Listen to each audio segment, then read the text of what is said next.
বন্ধু বান্ধৱীসকল সকলোকে পুনৰবাৰ মোৰ অন্য এটা ভিডিঅ'লৈ সকলোকে স্বাগতম জনাইছোঁ। আমি দুখ সুখৰ মাজেৰে ভাবিলোঁ আজি চেঁচাৱালীতে প্ৰীতি ভোজ কৰিবৰ কাৰণে আহিলোঁ। ভিডিঅ' অফাৰ কৰা দেখি হাঁহি আহি গ'ল চবৰে, নহয়নে বাৰু? গতিকে সদায় দুখ বুলিতো কি কৰি থাকিবা, আজি সেইকাৰণে সুখ অকণমান ল'বৰ কাৰণে ওলাই আহিলোঁ আমাৰ চাৰ্কুলটো। আৰু চেঁচাৱালী আপোনালোকে হয়তো শুনিছে বা ভিডিঅ'ত দেখিছে, আৰু অকণমান মোৰ ভিডিঅ'ৰ জৰিয়তে আপোনালোকক চেঁচাৱালীখন কেনেকুৱা, চেঁচা নদীখন কেনেকুৱা দেখুৱাম। এতিয়া ইয়াত কোন কোন আহিছে চাব দেই। মোৰ একদম ইনক্ৰিমেণ্টেড মনীষা, নমস্কাৰ দিয়া। এইফালে দীপিকা বাইদেউ আছে। দীপিকা বাইদেউ নমস্কাৰ দিয়ক। তাৰপিছত এইফালে আমাৰ দীপাঞ্জলি বাইদেউ আৰু পুষ্প বাইদেউ এইফালে আছে দেই, লগত দেখামহে। আৰু এইফালে আমাৰ সবিতা বাইদেউ এবাৰ ৰিটায়াৰ হ'ব বোলো, লগতে আমাৰ লগত একেবাৰে লৈ আহিছোঁ আৰু বোলো ভাত এসাঁজ আমি একেলগে খাম আৰু ৰিটায়াৰ হোৱাৰ আগত। দেখিছেনে ইমান আগৰহে আহিছে সবিতা বাইদেউ। সেয়া সবিতা বাইদেউ। পুষ্প বাইদেউ আছে, পুষ্প মুখাগতে ওলাইছে। নমস্কাৰ। আৰু এখন গাড়ী আমাৰ গৈ আছে ইতিমধ্যে, জেগা পালেগৈ। আমাৰ মানে দোকান বজাৰ এইবিলাক কৰা হৈছেতো, সেইকাৰণে অকণমান লেট হৈছে। আৰু তাত আমি তাতে দেখুৱাম। বাকীসকলক আমি চিনাকি কৰি দিম মোৰ ভিডিঅ'ৰ জৰিয়তে। মোৰ কাৰণ বহুতেই চাইতো, আৰু সকলোকে আজি চিনাকি কৰি দিম, চাব আপোনালোকে। আমাৰ এই চেঁচা নদীত আহি আমি সকলো উপবিষ্ট হৈছোহি। আৰু ইতিমধ্যে আমাৰ এই সুন্দৰকৈ খানাৰ আয়োজন কৰিছে। দেখিছে পানীৰ শব্দ কি মৃদু মৃদু শব্দ। আৰু এইফালে আমাৰ বাইদেউ লগত লৈ আহিছোঁ বাইদেউ। আৰু এইফালে আমাৰ দুলুমণি, বিভা আৰু মাছ চাছ লগত লৈ লৈছেনে বাইদেউ? তাৰপিছত এইফালে কনকলতা, এইফালে মাংস, সেইফালে উঠুৱাই দিব। মাংস দিবলৈ নিদিবা।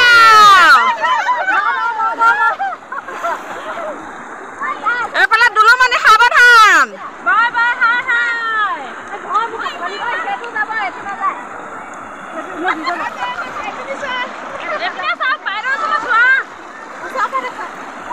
এইফালে আমাৰ মাছ, আজি মাছ মাংস কয়লাৰ মাংস আনিছোঁ, কাৰণ ব্ৰইলাৰ সকলোৱে নাখায় আৰু হাঁহৰো যিহেতু বহুত দাম, সেইকাৰণে আমি আজি খানাৰ কাৰণে আয়োজন সুন্দৰকৈ কৰি লৈছোঁ। আৰু ফটোকপিৰ লগতে খাই পেলাই আমাৰ ল'ৰা ছোৱালীকেইটাই ফূৰ্তিত ক'ব নোৱাৰা হৈ গৈছে, যিহেতু ইমান ধুনীয়া শব্দ। একেবাৰে মানে চেঁচা নদী, এয়া হৈছে চেঁচা। বহুত এইফালে পাহাৰৰ কাষত, অৰুণাচলৰ ভিতৰত আছোঁ আমি বৰ্তমান। এয়া অৰুণাচলৰ ভিতৰত হয় এয়া।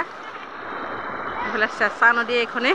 আৰু প্ৰথমবাৰৰ কাৰণে মই আহিছোঁ, আগতে অহা নাছিলোঁ বাৰু। আৰু আমাৰ সকলোৱে তাত খানাৰ আয়োজন কৰি আছে। অকণমান সকলোকে ভিডিঅ' চিডিঅ' বনাই লওঁগৈ।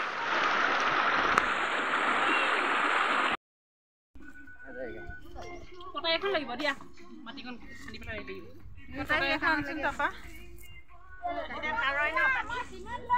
ৰ'ব পায় এতিয়া।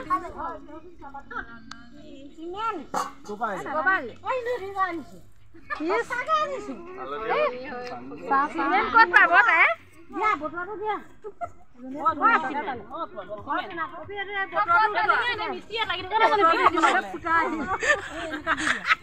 আজি আমাৰ ইণ্টাৰেষ্টিং এটা কাহিনী হ'ল, মানে অধিক মাছত বগলী কণা আৰু বটুৱা মানে কেইবাটাও থকাৰ কাৰণে আমি হাক দিলোঁ যে এটাই হ'ব, এসোপা নিলে আমাৰ গাড়ীৰ জেগাটো কমি যাব। ইতিমধ্যে আমাৰ আহিল নহয় ফুটা বটুৱা এটা। এতিয়া কেনেকৈ চাহ খাম, কেনেকৈ ভাত খাম, এতিয়া এয়া ৰিপেয়াৰিং কৰি আছে। কি কথা হ'ল আৰু আজি চিমেণ্ট নদীৰ পৰা বিচাৰি আনিছেগৈ। ইণ্টাৰেষ্টিং কাহিনী আৰু খানা খাবলৈ আহি দেই। বালি এতিয়া পিপিকে শুকাই আহিব। মনত থকা বনভোজ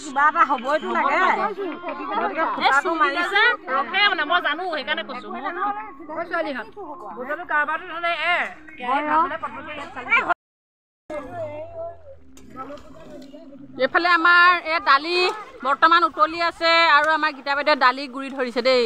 এয়া আমাৰ গীতা বাইদেউ, এয়া দালি উতলি আছে। আৰু এইফালে আমাৰ এখেতক মাংসৰ দায়িত্ব দিয়া হৈছে। মতা মানুহে মাংস বনালে বেছি টেষ্টি হয় বুলি কোৱা শুনো। আৰু মছলা চছলাবোৰ অলপ বেছিকৈ দিব পাৰে। মতা মানুহৰ হাতটো ভাল মানে মাংস বনোৱাৰ ক্ষেত্ৰত, সেইকাৰণে বৰ ধুনীয়াকৈ বনাই আছে। আৰু এখেতক আমি মাংসৰ দায়িত্ব দিয়া হৈছে এইয়া আৰু এইফালে জাতিলাও মানে মাংস নোখোৱাৰ কাৰণে জাতিলাও আলু বিলাহীৰ ব্যৱস্থা কৰা হৈছে এইফালে মাছৰ এখন আৰু এইফালে গাজৰ বিলাহী চাটনি পিচিলেই আমাৰ বিনা বাইদেউ বহি লৈ আৰু এইফালে কমলা খাই লওক চাদৰখন উঠাই লওক এইফালে আমাৰ জুনু বাইদেউ একেবাৰে সেই গাড়ী আঁতে বহি ল'লে আৰু অকলে এয়াই হৈছে বনভোজ সকলোৱে একত্ৰিত হৈ এনেকে 100টা লেঠাৰ মাজত ওলাই আহি অকণমান মনোৰঞ্জন কৰাৰেই হৈছে বনভোজ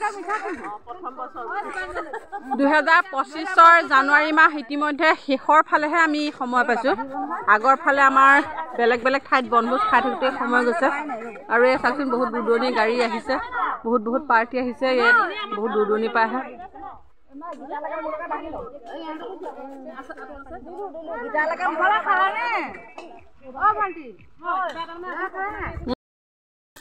আমাৰ একদম মিঠাতেলত মাছ উতলি আছে বইল কৰি আছে দেই একদম ধুনীয়াকে ফ্ৰাই কৰি আছে একদম মজা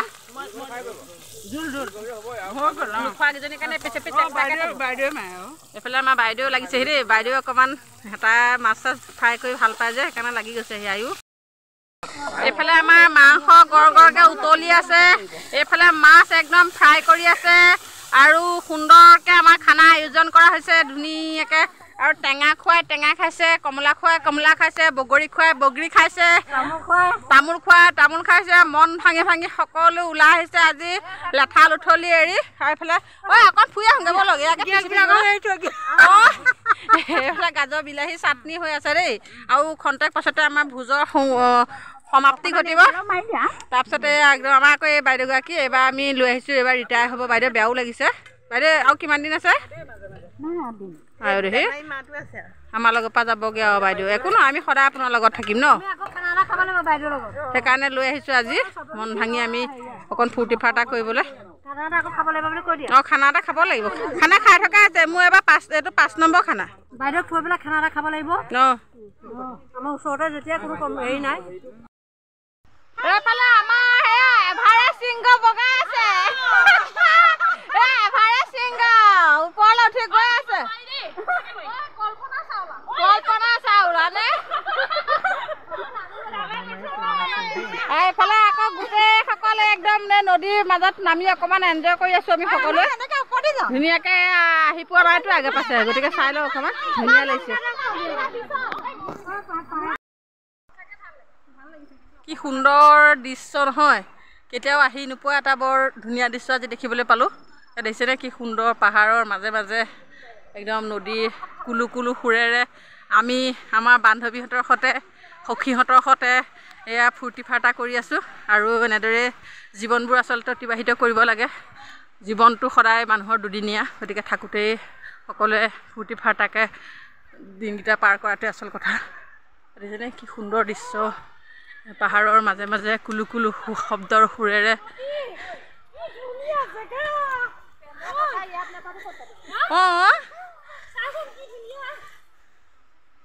ইয়াত গোবৰো আছে ঐ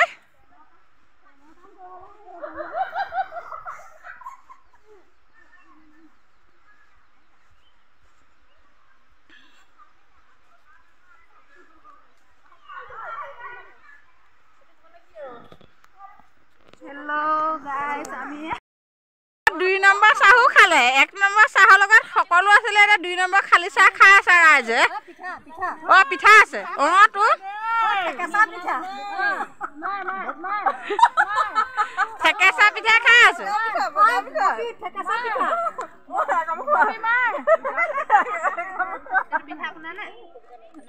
আৰু আমাৰ সম্পূৰ্ণ আমাৰ চাউল বৰ্তমান চাউল মুঠি সিজাবলৈ বাকী আছে ইয়াৰ পিছতে আমাৰ এয়া ধুনীয়াকৈ বনাই মেলি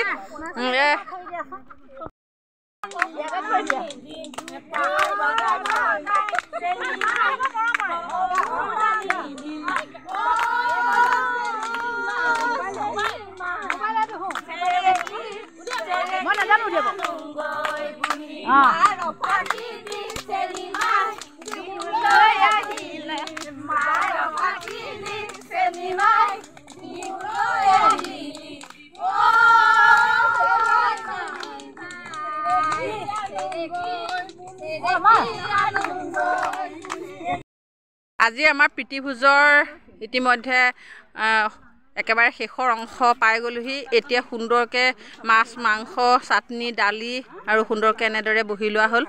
আমি বহিমহে বাৰু, গতিকে আমাৰ বান্ধৱীসকলক শুশ্ৰূষা কৰি লৈছোঁ আৰু তাৰপিছতহে আমাক তেওঁলোকে শুশ্ৰূষা কৰিব। গতিকে সুন্দৰকৈ সকলোৱে এমুঠি এনেদৰে খাবলৈ মন যায়, কাৰণ বিভিন্ন কামত সকলো ব্যস্ত হৈ থাকে। তাৰ মাজতে যদি এনেদৰে এসাঁজ খাবলৈ ওলাই অহা হয় সেইটো এটা বেলেগ আনন্দ।